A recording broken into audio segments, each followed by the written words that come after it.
today I have a good story. I'm going to tell you about the rescue here of Jack.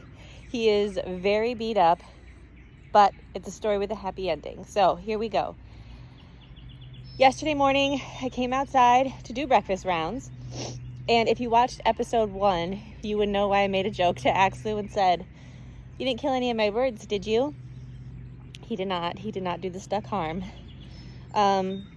But I did find this poor duck with his head completely entangled in my poultry wire netting that I use from a portable fencing company. Basically, for pasture rotation, I divide my pastures, and this poor duck here must have gotten his head stuck in the middle of the night and was so trapped that I thought he was dead. His neck was limp, and I rushed up to him, and as I got close, he was actually still breathing. The back of his feathers the feathers on the back of the neck were removed from him trying to pull backward. And I immediately sunk to my knees and tried to open the netting with my finger, but it wasn't working. So I didn't want to risk accidentally snapping his neck. I ran from the pasture to the horse stable and grabbed a box cutter knife, ran back, and cut him free. And as soon as this poor guy got free, his head completely drooped. He basically had a limp wry neck from, it's okay, limp wry neck from being in that position for hours. If you keep poultry, you know how ruthless they can be when they detect a weak link or an illness in the flock. And naturally, with him and his head stuck in the net, they had gone up to him and pecked this eye for hours. This poor duck was so grotesquely swollen in his face, he could not hold it up. And so I had his body in one arm and I carried his neck in the other, brought him to the hospital area of the coop, and immediately went to work on trying to help him.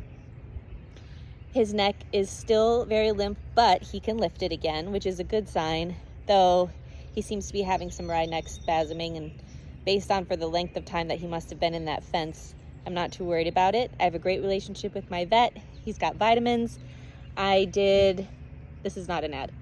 I did this Vetericin wound spray where he had rubbed the back of his neck raw from trying to get out. But on the eye here, facing you, the other one's fine. Facing you is foamy eye, which is a result of all of the different pecking. And so what we do for this is we try to wash it out, clean bucket of water in his little hospital room. He's going to get some time to swim, which not only is going to help flush the eye out, but also rehabilitate the muscles in the neck and wherever else he might be sore. But again, not an ad. Last time I had foamy eye with a duck, it was recommended to me to use this Vetericin ophthalmic gel.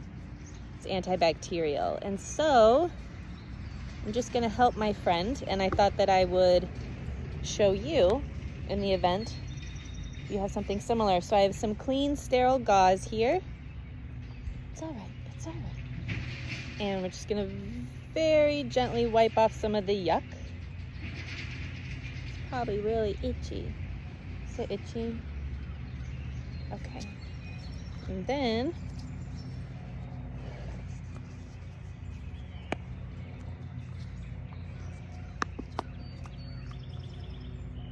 there we go. Some gel.